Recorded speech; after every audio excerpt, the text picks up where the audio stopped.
అణు జలాంతర్గములు అలాగే బూమర్స్ ఆధునిక సాంకేతికమైనటువంటి అద్భుతాలు సమానంగా పొందుపరచిన పట్టణం లాంటివి. ఒక సిబ్బందికి 143 బెడ్రూమ్ గల గృహాలుగా ఏర్పరచబడ్డాయి. ఈ న్యూక్లియర్ సబ్ 90 రోజుల్లో మునిగిపోతూ ఉన్నది. ఇలాంటి పరిస్థితుల్లో కుటుంబంతో మాట్లాడే సమయం కేటాయించబడుతుంది.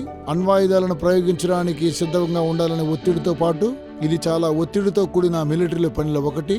భర్తీ చేయడానికి ఈ నేవీ ఉత్తమ శిక్షణ ఇస్తుంది. చెఫ్లకు ఆహారం ఎలా ఉండాలంటే మంచి ఆహారము, అలాగే ఉడకబెట్టిన మష్రూమ్లు, ఉడకబెట్టిన ఉర్లగడ్డలు, రొట్టెలు, చాక్లెట్ కేకులు వీరికిస్తుంటారు. మిలిటరీ వారు ఆహారం పుచ్చుకోవడం కోసమై, రాను వారు సైనికుల కోసమై, తినడానికి కోసమై కోట్ల కొలది రూపాయలు వెచ్చిస్తూ ఉంటారు. ఇందుకు చాలా మంది క్రైస్తవులు సైనికులు తినే ఆహారాన్ని గురించి పట్టించుకోలేదనుకుంటారు. బైబిల్ చెబుతుంది, మీరు ఏమి తిన్నా ఏమి త్రాగినా దేవుని మహిమార్థమై చేయాలని తెలియజేస్తూ ఉన్నది. ఎందుకంటే మన యొక్క శరీరాలు దేవుని ఆలయమై ఉన్నాయి కనుక మనం వాటిని సజీవ బలిగా ఆయనకు అర్పించాలి. ఆహారంతో మనం నాశనం చేయకూడదు. ఎందుకంటే మనము ఆయన యొక్క సైన్యంలో సైనికులై ఉన్నాము. కనుక ఈ రోజు కూడా నాతో కూడా ఏకీభవించండి. అనేకమైనటువంటి నూతన సత్యాలు మనం నేర్చుకోబోతున్నాం దేవుని వాక్యం ద్వారా. మనము అనేక విషయాలు మాట్లాడుకుంటున్నాం. తిరిగి ఏర్పడడం అనేది కొనసాగించబడితే ఎలాంటి సందేశాలను క్రైస్తవ ప్రపంచము వినాలో ఇక్కడ చూద్దాం. ఆశ్చర్యకరమైన సత్యాలతో ప్రారంభం చేస్తున్నాను. నా పుస్తకంలో నుంచి కొన్ని ప్రాముఖ్యమైన అంశాలు మీకు కూడా తెలియజేయాలని కోరుకుంటున్నాను. చాలా శక్తివంతమైనటువంటి కంప్యూటర్ యుఎస్లో వినియోగిస్తున్నారు. దాని పేరు IBM అనుకుంటాను. ఎక్కడో కాదండి, ఇప్పుడు అది చైనాలో కూడా కలదు. ఇవి 93 పెటాఫ్లాప్ అంటారు. సన్వే టైహూ లైట్ నేషనల్ కంప్యూటింగ్ సెంటర్లో ఇన్స్టాల్ చేయబడింది ఉక్సీలో. ఇది స్థానికంగా 10.5 మిలియన్ల ప్రాసెస్ కోర్లను కలిగి ఉన్నది. ఒక కంప్యూటర్ మాత్రమే. దాని యొక్క శిఖరం వద్ద ఈ కంప్యూటర్ నిర్వహించగలదు 93 ట్రిలియన్ల లెక్కలను ఒక్క నిమిషంలో చేయగలదు. ఆ గదంతా చూస్తే సూపర్ ప్రాసెస్తో ఉంటాయి. ఎయిర్ కండిషన్ అలాగే పవర్ కేబుల్స్ కూడా ఉంటాయి. ఇది కేవలము 4% ఒక మానవుని యొక్క మెదడు ఏ విధంగా నిర్వహించబడుతుందో ఒక్క నిమిషంలో అలాగుననే. దీని అర్థమేమనగా ఈ సూపర్ కంప్యూటర్ చాలా తెలివైనది ఎలుక మెదడు కన్నా. బైబిల్ తెలియజేస్తూ ఉన్నది, మన భయభక్తులతో అద్భుతంగా సృష్టించబడ్డాం. మీకు తెలుసా, మీ మెదడులో 2.5 పౌండ్ల ఎలక్ట్రో కంప్యూటర్ కలదు. ఇదంతా కూడా నింపబడింది బిలియన్స్ ఆఫ్ న్యూరాన్లతో ఉన్నది. దీనిని కనుగొని చూస్తే, ఈ న్యూరాన్లో నుండి మనం చూస్తే ఈ డెండ్రైట్స్ ని ఇంటర్ కనెక్టింగ్ కేబుల్స్ అని కూడా అంటూ ఉన్నారు. అయితే ప్రతి శాస్త్రవేత్త వీటిని ఎలా కనుగొన్నారు? ఇవి డెండ్రైట్స్ అంటున్నాడు. ఇవి మనం చూస్తే సూపర్ మైక్రో కేబుల్స్ అంటారు. వీటిలోనే న్యూరాన్స్ కూడా కలవు. సహజంగా చూస్తే ఇవి ఒక్కొక్కటి కూడా ఒక కంప్యూటర్లా ఉన్నాయి. అలాగే దీని యొక్క స్థితిని గమనిస్తే మనిషి మెదడు కన్నా ఇవి ఎక్కువగా పనిచేస్తూ ఉన్నాయి. అంత మాత్రమే కాదు, ఇంకా చాలా ఉన్నాయి మన ఆలోచనల కన్నా. దీని భావం ఏమనగా మనము నిత్యత్వాన్ని గురించి ఆలోచన చేస్తూ ఉన్నాం. అందుకనే నేను పరిణామ సిద్ధాంతాన్ని ఏమాత్రం అంగీకరించను. ఎందుకు మన యొక్క మెదడును ఉపయోగించలేకపోతూ ఉన్నాము 75% కూడా మన జీవితంలో? ఎందుకు మనము దీన్ని ఎక్కువ శాతం ఉపయోగించలేకపోతున్నాం? ఎక్కువ శాతం. అందుకే దేవుడి కార్యక్రమాలన్నీ చేశాడు. ఈ రాత్రి నా సందేశం ఏమనగా స్వస్థత, ఆరోగ్యం మరియు పరిశుద్ధతను గురించినది. ఈ పాఠ్యభాగాన్ని ధ్యానిస్తుండగా అనేకమైన ప్రశ్నలు వస్తాయి. మొదటి ప్రశ్న, మన శారీరక ఆరోగ్యం పట్ల దేవుడు ఎందుకింత శ్రద్ధ వహించుచున్నాడు? ఎందుకంటే ఆయన మనల్ని ప్రేమిస్తున్నాడు. మత్తయి సువార్త 4:23 చూడండి. ప్రభువైన యేసుక్రీస్తు వారు ఎలాంటి సేవను ఇష్టపడ్డారు? యేసు వారి సమాజ మందిరములలో బోధించుచు దేవుని రాజ్యమును గూర్చిన సువార్తను ప్రకటించుచు ప్రజలలో ప్రతి వ్యాధిని రోగమును స్వస్థపరచు గలిలయందంతటా సంచరించెను. యేసుక్రీస్తు వారు బోధించడం కన్నా స్వస్థపరచడంలో ఎక్కువగా పనిచేశాడు. ఎందుకంటే మనం ఆరోగ్యంగా ఉండాలని. ప్రారంభంలో మానవులు ఆరోగ్యంగా ఉండాలని సృష్టించాడు. జీవంతో ఉండాలనుకున్నాడు. 3వ యోహాను 2వ వచనం చదవండి. ప్రియుడా, నీ ఆత్మ వర్ధిల్లుచున్న ప్రకారము నీవన్ని విషయములలోనూ వర్ధిల్లుచు సౌఖ్యముగా ఉండవలనని ప్రార్థించుచున్నాను. చూడండి, ఆరోగ్యంగా ఉండాలి. దేవునికి ఎంత ఇష్టమో మన ఆత్మ వర్ధిల్లుచున్న ప్రకారం. ఎందుకు ఇది ప్రాముఖ్యం? ఎందుకనగా దేవుడు మనతో మాట్లాడుతున్నాడు. మీ మెదడు ద్వారా మనతో మాట్లాడుతున్నాడు. నీ మెదడు ఒక బ్రిడ్జి లాంటిది. నీ శరీరానికి దేవునికి ఇది మధ్య. ఈ విధంగా ఆయన మనతో సంభాషిస్తూ ఉన్నాడు. లేక నీ మోచేతి ద్వారా, ఒకవేళ ఆయన నీ యొక్క కడుపు ద్వారా నీతో మాట్లాడుతూ ఉండొచ్చును. అలా కాదండి, దేవుడు మనసుతో మాట్లాడుతున్నాడు. మీ యొక్క మెదడు కొంత ఆత్మచేత మిళితమై ఉంటూ ఉన్నది. అదొక అవయవం అండి. ఇంకా మనకు అర్థం కాలేదు మన ఆలోచనలు శారీరకమైనవని. ఇప్పుడు ఈ గదిలో ఏం జరుగుతూ ఉన్నాయో మన యొక్క మనస్సు ఇలాగన ఆలోచన చేస్తూ ఉన్నాయి. మీలో కొంతమంది నేను చెప్పేది వింటున్నారు, కొంతమంది ఆవలిస్తూ ఉన్నారు. నేను చెప్పేది వింటున్నారు లేదని కూడా గ్రహిస్తున్నాను. ఇవన్నీ కూడా నేను గ్రహించగలుగుతూ ఉన్నాను. ఆ తర్వాత నేను మరలా ఏం చెప్పబోతున్నా దాన్ని ఆలోచిస్తూ ఉన్నాను. వేల కొలది ఆలోచనలు నా మనసులో మెదులుతూ ఉన్నాయి. లేదా ఇవన్నీ పరిగణించబడుతున్నాయా? పరిశుద్ధాత్ముడే మిమ్మల్ని ప్రోత్సాహపరుస్తున్నాడు. ఇది కూడా ఒక కంప్యూటర్ ప్రాసెస్ కదా. బయట జరిగే కార్యాలన్నీ కూడా మెదడులో జరుగుతున్నాయి. అయితే మెదడు కూడా ఒక అవయవమే. అది రక్తంతో నింపబడింది. నీ శరీరంలో నరాలతో ఇది ప్రాముఖ్యతను వహిస్తూ ఉన్నది. మెదడుతో అన్నీ ముగిస్తున్నాయి కానీ మెదడుకు అర్థం కావడం లేదు. నీ శరీరాన్ని గురించి నువ్వు జాగ్రత్త వహిస్తే, నీ మనస్సు చక్కగా ఉన్నట్లయితే మీరు దేవునికి సాక్షులుగా ఉండగలరు. నువ్వు చాలా సంతోషంగా ఉండేటువంటి వ్యక్తివైతే నీవు కూడా సంతోషంగా సాక్ష్యం చెప్పగలవు. నీ శిరస్సు చక్కగా ఉంటే ఆత్మ సంబంధమైన విషయాలు అర్థం చేసుకుని క్రైస్తవ జీవితాన్ని జీవించగలవు. దేవుని చిత్తాన్ని తెలుసుకుని జీవించగలవు. మీ మనస్సు చక్కగా ఉన్నట్లయితే సాతానుడు ఎక్కువగా పనిచేసి మనుషుల యొక్క మనసులను చెడిపేస్తూ ఉంటున్నాడు. వారిని అనారోగ్యానికి గురి చేస్తున్నాడు. మన యొక్క మెదడులను ఆయన ప్రకాశింపచేయాలని కోరుతూ ఉన్నాడు. సమృద్ధికరంగా ఉండాలని కోరుకుంటున్నాడు. మరో వచనం చూస్తే యోహాను సువార్త 10వ అధ్యాయం 10వ వచనంలో, జీవము కలుగుటకును అది సమృద్ధిగా కలుగుటకును నేను వచ్చితినని మీతో నిశ్చయముగా చెప్పుచున్నాను. ఈ పటంలో చూడండి, నీటిలో తేలుతున్నాడు. వట్టి పాదాలతో నీటిలో తేలుతున్నాడు. అతడు 90 సంవత్సరాల వయసు గలవాడు. సహజంగా చూస్తే అతనికి పండ్లు లేవు, అయితే పంటితో పట్టుకున్నట్టు చూస్తున్నాము. ఇంకా కొన్ని సత్యాలు తెలియచేయాలి అనుకుంటున్నాను. ఇక్కడ వెనుక జరిగిన సంగతులు చదువుతున్నాను. 2014 సంవత్సరంలో జేనెట్ మరియు యాలెన్ ముర్రే గురించి. పరిగెత్తడంలో రికార్డు సృష్టించిన వాడు. మారథాన్ వలె వీరిద్దరు కలిసి చరిత్ర సృష్టించారు. ప్రారంభం జనవరి 1, 2013లో. ప్రతి దినము ఆ సంవత్సరం అంతా వారు పరిగెత్తారు. మారథాన్ పరిపూర్ణంగా ఆస్ట్రేలియా నుండి అలాగే టాంజానియా వరకు పరిగెత్తారు. 366 రోజులు ఒక్కరోజు ఎక్స్ట్రా చేశారు. మారథాన్ అయితే 26.2 మైళ్ళు అనుదినము. మరియు ఆమెకైతే 63 సంవత్సరాలు, అతనికైతే 68 సంవత్సరాలు. అలా వెళుతూ వారు 10,000 అరటి పండ్లను తిన్నారు. మృదువైనటువంటి ఆహారాలు భుజించారు. వారు శాకాహారులు కనుక అలా చేశారు. ప్రాముఖ్యంగా దీన్ని ఎందుకు చేశారనగా, శాకాహారాన్ని తినడం ఎందుకనగా ఆమె శాకాహారి. ఇలా చేయడం ద్వారా ఆమె క్యాన్సర్ వ్యాధి నుంచి స్వస్థత పొందారు.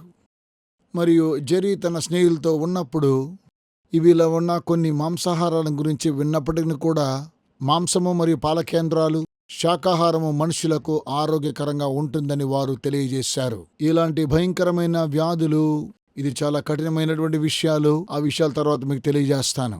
వారు ఆయనను సేవించి విధేయత చూపిన ఎడల వారి సమస్త రోగములను వారి మధ్య నుండి తొలగించదునని దేవుడు ఇశ్రాయేలుతో వాగ్దానం చేసెను. ఆయన తన వాగ్దానమును నెరవేర్చాడా? మీకు తెలుసా, దేవదూతల ఆహారాన్ని అనుదినము వారికి అనుగ్రహించాడు. ఆ పైన 40 సంవత్సరాల తరువాత ఆరోగ్యాన్ని గురించి, పరిశుద్ధతను గురించి దేవుడు మోషేతో చెప్పినప్పుడు వారి సాక్ష్యము 105వ కీర్తన 37వ వచనంలో, వారి ప్రజల్లో అనగా ఆ దేశములో 20 లక్షల మంది ప్రజలు. కాబట్టి వారి యొక్క జన సమూహములో ఎవరు కూడా అనారోగ్యముగా ఉండనే లేదు. ఒకసారి ఆలోచించండి, 2 మిలియన్ల ప్రజలు ఉన్నారైతే హాస్పిటల్ ఖాళీగా ఉన్నాయని. ఎవరు కూడా వెళ్ళలేదు. ఎవరు కూడా నర్సులు కానీ డాక్టర్స్ కానీ క్రింద మీద పడి పరిగెత్తుకుంటూ వెళ్ళలేదు. కానీ ఎందుకనగా అందరూ ఆరోగ్యంగానే ఉన్నారు కనుకనే. మీకు తెలుసా, ఒక కారణం ఉన్నది నార్త్ అమెరికాలో అనారోగ్యాన్ని గురించి. ఎందుకనగా వారు తమను జాగ్రత్త తీసుకోలేదు గనుకనే. మంచి ఆరోగ్య పద్ధతుల్ని పాటిస్తూ ఉన్నారు, అయినా వృద్ధాప్యంలో చనిపోతున్నారు. అయితే దేవుడు 30 సంవత్సరాలు జీవించి చనిపోవాలని ఏమాత్రం అనుకోలేదు. బైబిల్ గ్రంథంలో మనం మోషేని గురించి చదువుతూ ఉన్నాము. కొండెక్కాడు, అప్పుడు 120 సంవత్సరాల వయసులో ఉన్నాడు. అతడు చనిపోవడానికి ముందుగా కొండనెక్కాడు, ఆయనతో సంభాషించాడు. మోషే పర్వతాన్ని ఎక్కాడు, దేవుడు విశ్రాంతినిచ్చాడు. అతని యొక్క బలము కూడా తగ్గిపోలేదు, అతడు దృష్టిమాంద్యం కాలేదు. 120 సంవత్సరాల వయసులో ఉన్నాడు. చురుగ్గా ఉన్నాడు, పథకంగా ఉన్నాడు. చివరి వరకు కూడా చురుకుతనంగానే ఉన్నాడు. ఆ తర్వాత చనిపోయాడు. మీరు కూడా ఇలాగే వెళ్ళాలనుకుంటున్నారా? చాలా మంది వృద్ధాప్యంలో ఉండేటువంటి వారు, అలాగనని గార్డెన్లో కూడా పడిపోయిన వారు చాలా మంది ఉన్నారు. మీకు తెలుసా, ప్రతిదీ కూడా చివరి వరకు కలిసి ఉంటుంది. అయితే మధ్యలో ఏం జరుగుతుంది? ఎందుకంటే అసహ్యమైన జీవితాన్ని జీవించడం ద్వారా కొన్ని వంశానుసారంగా, అలాగే కొన్ని ప్రమాదాల వల్ల కలుగుతూ ఉంటాయి. చాలాసార్లు అసహ్యమైన జీవితాన్ని అవలంబించడము ద్వారా పాశ్చాత్య సమాజంలో ప్రజలు గుండె జబ్బుతో, చక్కెర వ్యాధితో, రక్తపోటుతో, ఇలాంటి వ్యాధులతో మందులు వాడుతూ వ్యాధిగ్రస్తులవుతున్నారు. కొంతమంది 30 సంవత్సరాలుగా వ్యాధిగ్రస్తులుగా ఉంటున్నారు. అత్యధికంగా చూస్తే మన సమాజంలో ఖర్చు ఎక్కువ అవుతూ ఉన్నది. ఎలా స్వస్థపరచాలో చెబుతాను ఆరోగ్యపరంగా. ఇప్పుడు అమెరికాలో ఈ సమస్య ఉంది కదా, సమ్మేళనాలు పరిష్కరించలేవు. అయితే ఒక ఉద్యమాన్ని తీసుకురావచ్చు. బైబిల్ గ్రంథంలో సెలవిచ్చిన రీతిగా మీ యొక్క శరీరాలు పరిశుద్ధాత్మకు ఆలయమై ఉన్నవని ప్రజలు దీన్ని గ్రహించినట్లయితే ఆరోగ్యంలో ఉన్న పరిస్థితులు మారిపోగలవు. ఎక్కడికి వెళ్ళకండి స్నేహితులారా, మిగతా ప్రదర్శనలోనికి మరలా కలుసుకోబోతూ ఉన్నాం. ఇందులో రహస్యమేమీ లేదు స్నేహితులారా. కోట్ల మంది ప్రజలు నేటి దినాల్లో అనారోగ్యంతో బాధపడుతూ ఉన్నారు. వికలాంగుల వ్యాధులు మరియు తక్కువ జీవితాలు. మన ఆరోగ్యం కోసము సంవత్సరానికి కోట్ల రూపాయలు ఖర్చు పెడుతూ ఉన్నాం. ఇవి సహాయం చేయడానికి ఉపయోగించడానికి ముందు మనకు హాని చేస్తూ ఉన్నాయి. మీతో ఏమి చెప్పాలనుకుంటున్నానంటే, బైబిల్ గ్రంథములో మీకు కావలసిన ప్రతి ఆరోగ్య సూత్రాలున్నాయి. ఆరోగ్యకరమైన, సుఖకరమైన జీవితాన్ని జీవించడానికి అమేజింగ్ ఫ్యాక్ట్స్ వారు ఉచితమైనటువంటి వనరులు మీకు పంపించాలని కోరుతూ ఉన్నారు. అద్భుతమైన ఆరోగ్య సత్యములనే పుస్తకం. 8 ప్రాముఖ్యమైనటువంటి అంశాలు రంగురంగుల పుస్తకములో బైబిల్ ప్రకారంగా మీకు అందిస్తూ ఉన్నాం. సుఖజీవనం జీవించడం కోసమై మీరు ఇందులో పాటించవలసిన సత్యాలు ఎన్నో ఉన్నాయి. అధునాతనమైన పరిశోధనలతో కూడినటువంటి పుస్తకం ఇది. రంగురంగుల పేజీలో మీకు అందిస్తూ ఉన్నాం. మీ ప్రాణాత్మ దేహాలను పటిష్టంగా ఉంచడానికి సహాయపడుతూ ఉన్నది. మీ ఉచిత కాపీ పొందడం కోసమై ఈ తెరపై ఉన్న నెంబర్ను మీరు సంప్రదించండి. అలాగే మా వెబ్ అడ్రస్ ని సంప్రదించండి. ఈ పుస్తకాన్ని మీరు చదివిన తరువాత మీ స్నేహితులకు పంచండి. ఈ రోజు నేటి ప్రదర్శనలోనికి వద్దాం.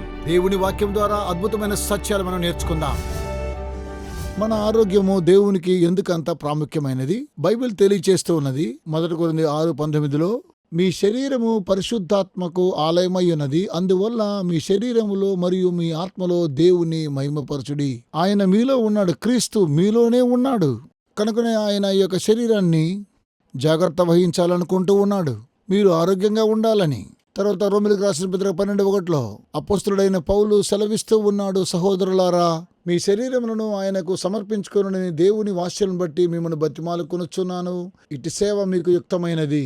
మీరు బలి వచ్చినప్పుడు దేవాలయంలో పరిశుద్ధమైనది, పవిత్రమైనది, కలంకం లేనిదిగా ఉండాలి. ఆరోగ్యకరమైన జీవనం కొరకు ఒక చక్కని బైబిలు నియమమేమిటి? సులువుగా ఈ పద్ధతులను పాటించాలి. 1 కొరింథీ 10:31 చూద్దాం. మీరు ఆహారాన్ని భుజించినా, మీరు పానీయాన్ని తీసుకున్నప్పుడు దేవుని మహిమ కొరకై చేయుడి. ఇప్పుడు చెప్పండి, మనము తినేటువంటి ఆహారము, తాగేటువంటి పానీయము దేవునికి మహిమకరంగా లేనట్లయితే ఆ కార్యాన్ని మనము చేయకూడదు. చాలామంది వారు తీసుకునేటువంటి ఆహారం, పానీయం ద్వారా దేవునికి మహిమకరం రానందున వారు ఆ కార్యక్రమం చేయడం లేదు.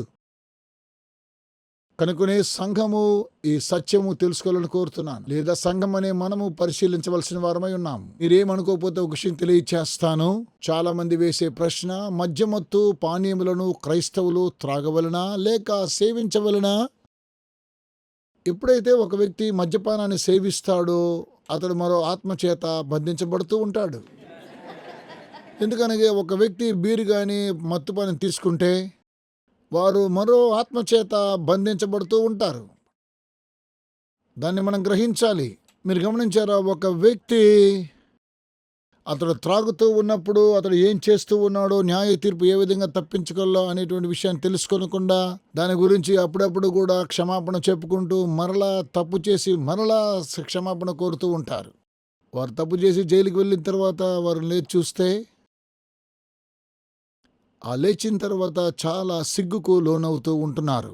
ఎవరినో మీరు బాధిస్తూ ఉంటారు, ఎవరిని గురించి మీరు జాగ్రత్త వహించేవారు కారు. ఎందుకంటే ఇది ఒక ఆత్మ లాంటిది అయ్యున్నది.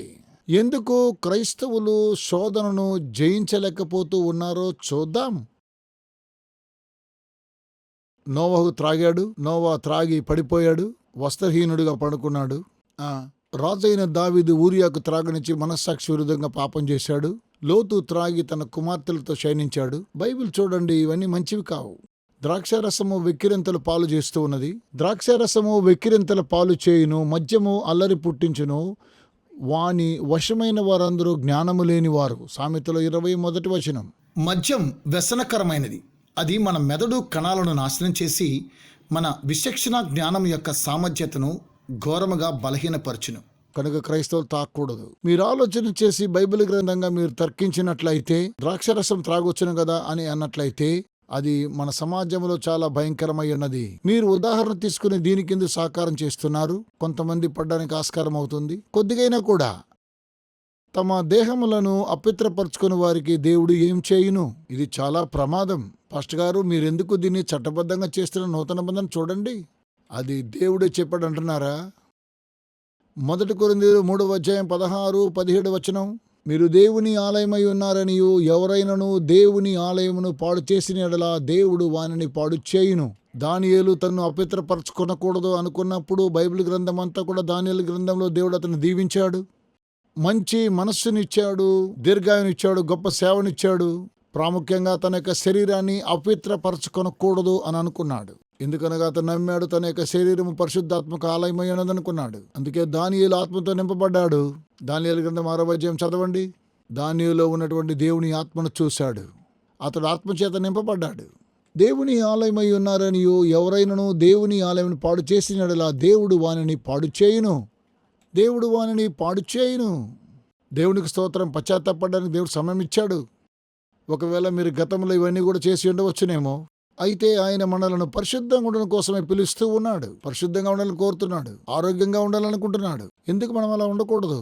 ఎందుకంటే ఇది నరహత్య పాపమా? మరి తననే చంపుకోవడం అంటే ఏంటి?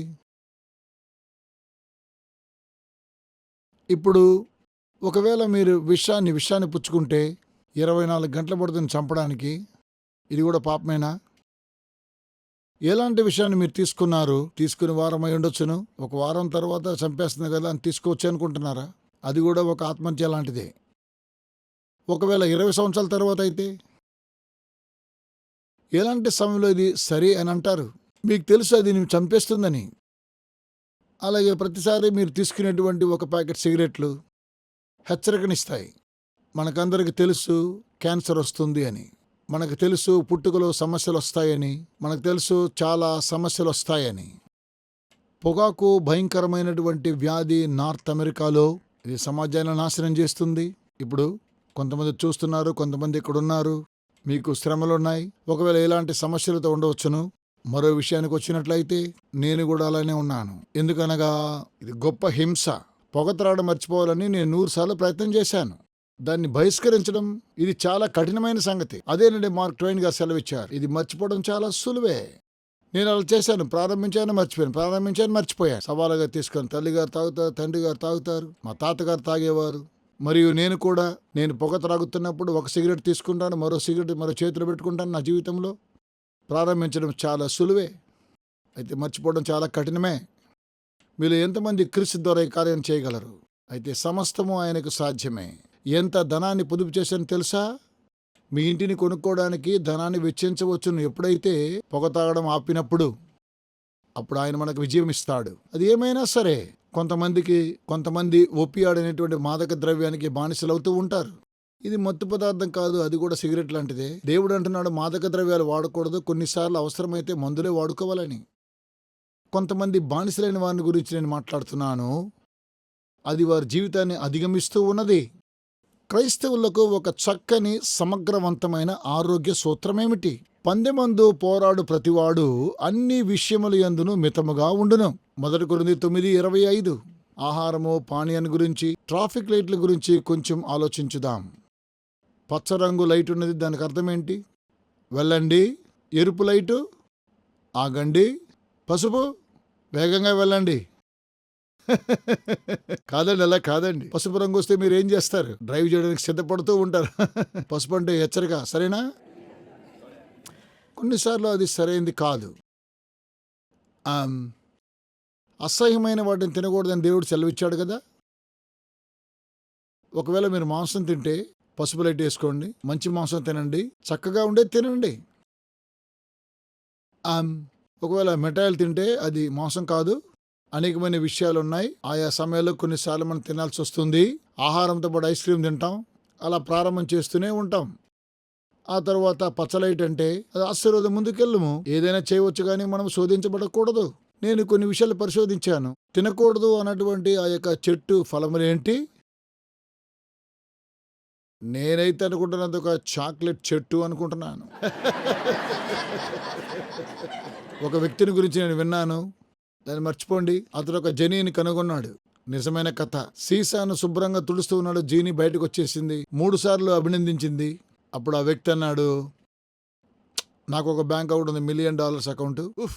తనకున్నటువంటి బ్యాంక్ అకౌంట్ చూశాడు. $1 బిలియన్ ఉన్న స్విస్ బ్యాంక్లో. అతను అన్నాడు, ఇప్పుడు నాకేం కావాలో తెలుసా? అద్భుతమైన ఎర్ర రంగు కలిగిన ఇటాలియన్ స్పోర్ట్స్ కార్ కావాలి. మైకం వచ్చేసింది. ఇప్పుడు మూడో విషయం ఏమనగా, నేను మహిళలకు దూరం అవ్వాలనుకుంటున్నాను. అతను చాక్లెట్ బాక్స్లోకి వెళ్ళిపోయాడు. క్షమించండి, సరదాగా చెప్తూ ఉన్నాను. అలాగే దానికి ముందుగా నేను ఈ విషయం మీకు చెప్పాలి, ఎందుకంటే ఇది చాలా ప్రాముఖ్యమైనది. గత మాసంలో కలవరపరిచే శుక్రవార వార్తా సమాచార పత్రికలో centres for disease control and prevention సంస్థ తెలిపినదేమనగా, దాదాపు 40% మంది అమెరికా దేశానికి చెందిన పురుషులు మరియు 20% మంది యువకులు స్థూలకాయులు, అధిక బరువుతో బాధింపబడుతున్నారు.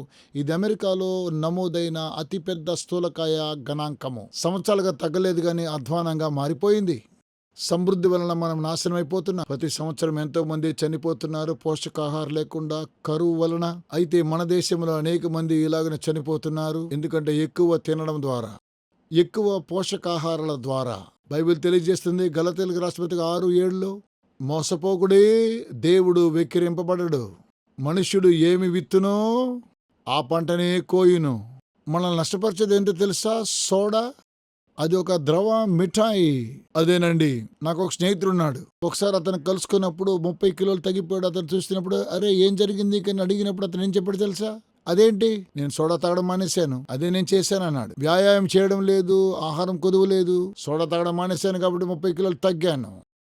చిన్నపిల్లలందరినీ ఒకసారి చూడండి, వారు సోడా తాగాలని చాలా ఇష్టపడుతూ ఉంటారు. కనుకనే వారు స్థూలకాయంతో బాధపడుతూ ఉన్నారు. చిన్నతనంలోనే షుగర్ వ్యాధితో బాధపడుతూ ఉన్నారు.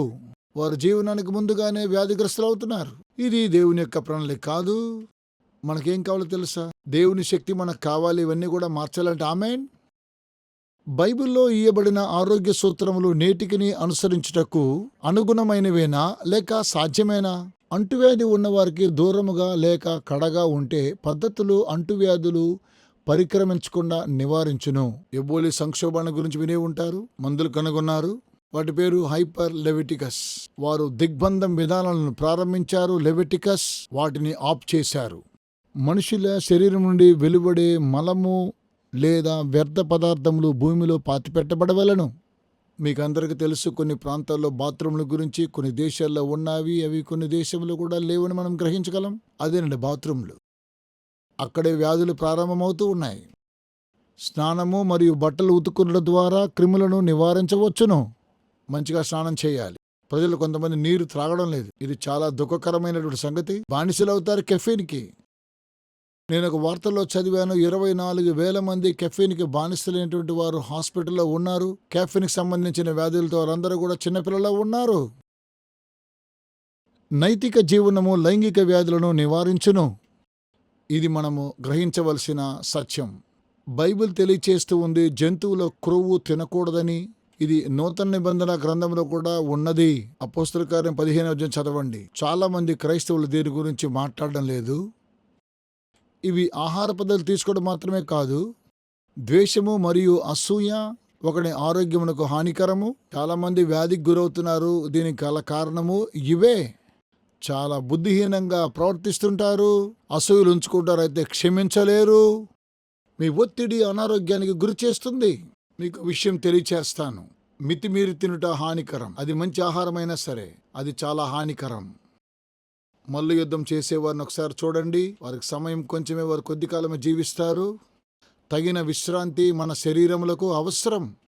కొంతమంది ప్రజలు తక్కువగా నిద్రపోతూ ఉంటారు. వయసు అయిపోయిందంటారు. అలాగే కంప్యూటర్స్తో ఉంటారు. అనేకమైన ఫ్లోరసెంట్ లైట్స్తో ఉంటారు. అనేకమైనటువంటి ఉల్లాస కార్యక్రమం ఉండడం ద్వారా వారి యొక్క జీవితాలు చాలా కొద్దిగా అవుతున్నాయి. కష్టపడి పనిచేసే గుణం యొక్క ప్రాముఖ్యత దేవుడు మానవుని తీసుకుని ఏదైనా తోటలో ఉంచాడు, పని చేయమన్నాడు. చురుగ్గా ఉండాలని దేవుడు కోరుతున్నాడు. ఇప్పుడు మీరు కూడా చురుగ్గా ఉన్నట్లయితే దేవుడు మంచి శరీరాన్ని ఇచ్చాడు, దాన్ని ఉపయోగించకపోయినట్లయితే మన యొక్క ఎముకలన్నీ కూడా బలహీనమవుతాయి. అప్పుడు దేవుడు అంటాడు, మీరే నష్టపోయేవారని. అది మీ విశ్వాసానికి తగినట్టు అవుతుంది. అందరితో పంచుకోలేకపోతే కోల్పోతారు. మార్గదర్శకం వచ్చినప్పుడు దాచి ఉంచాలి. సానుకూలమైన వైఖరి ప్రవర్తన ఒక చక్కని ఔషధం. సంతోషకరమైన ఆత్మ ఎముకలకు బలము. ప్రజలు పరలోకములో జంతువులను చంపి తినెదరా? లేదండి, నా పరిశుద్ధ పర్వతములో అవి హాని అయినను నాశనమైనను చేయకుండును అని యెహోవా సెలవిచ్చుచున్నాడు. కనుక ఏ విధంగా ఈ మార్పు నేను చేయగలను? ప్రభువును ఆనందింపజేసే ఆహార నియమములను మరియు ఆరోగ్య మార్పులను నేనెట్లు చేసుకోనగలను? ఎహెజ్కేలు 11:18-20లో వారు అక్కడికి వచ్చి అక్కడ తాముంచి ఉన్న విగ్రహములను తీసివేసి నేను వారికి ఒక హృదయాన్ని ఇస్తాను, వారి యందు నూతన ఆత్మను పుట్టింతును. నా ఆజ్ఞలను పాటించి నా విధులను గైకొన్నట్లయితే ఇవి ఎలా చేయగలము? ఆయన నూతన ఆత్మను మనలో ఉంచుతున్నాడు. మన జీవిత విధానాలను మార్చుకోవడము సాధ్యమా? ఆమేన్. మీకు తెలుసా, నేను ఐస్ క్రీమ్కు 40 సంవత్సరాలు బానిసనయ్యాను. నా దగ్గర ఒక సందేశం ఉన్నది, ఆన్లైన్లో మీరు వినవచ్చును, చల్లటి క్షమాపణ అని. అది నిజమైన కథ. ఐస్ క్రీమ్ పాపమని చెప్పలేదు. నేను దానికి బానిసనైపోయాను. ఎంతో శోధించబడ్డాను. అది ఒక యుద్ధముగా ఉన్నది. ఆ పిదప 6 సంవత్సరాల క్రితము చివరగా నేను అక్కడి నుంచి విడుదల పొందాను. ప్రతిరోజు కూడా నేను ఐస్ క్రీమ్ తినేవాణ్ణి. అయితే దానివల్ల శ్రమ ఏంటో నేను ఎరుగుదును. అది చాలా సులువైనటువంటిది. మీకు తెలుసా, అది నాకు హానికరం కాదు, అయినా అది నన్ను అధిగమించింది. అందువల్ల ఎంతో ఖర్చు పెట్టాను. దేవుడు మీకు విజయాన్ని ఇవ్వాలనుకుంటున్నాడు. మీరు ఎలాంటి శ్రమలో ఉన్నా కూడా. మీలో ఎంతమంది ఆయన అడగాలనుకుంటున్నారు?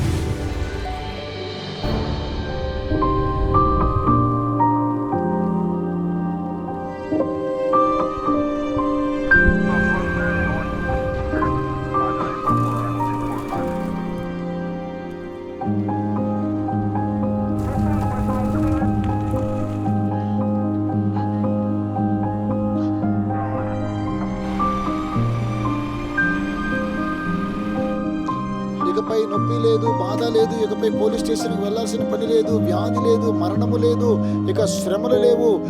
నిజమైనటువంటి స్నేహితులకు వేదన బాధలన్నీ కూడా ఈ ప్రపంచంలో నుంచి దేవుడు వాటిని తీసివేస్తూ ఉన్నాడు. సాత్వికులు ధన్యులు, వారు భూలోకమును స్వతంత్రించుకొందురు. నేను ఆకలిగొంటిని, మీరు నాకు ఆహారాన్నిచ్చితిరి. ఈ పేదవారిలో ఎవరికైనా మీరు చేసినట్లయితే నాకు చేసినట్లని ప్రభు సెలవిస్తూ ఉన్నాడు.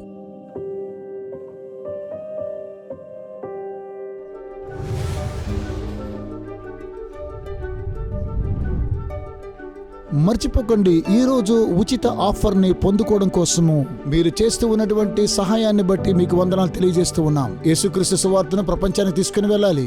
రాబోయే వారం మాతో కూడా కలుసుకోండి. దేవుని యొక్క వాక్యం ద్వారా లోతైన సత్యాలు తెలుసుకుందాం. ఆశ్చర్యమైన సత్యాలు మనం నేర్చుకోబోతున్నాం. ఈ సందేశాలను అమేజింగ్ ఫ్యాక్ట్స్ మినిస్ట్రీ స్నేహితులు మీ కొరకై సమర్పిస్తూ ఉన్నారు.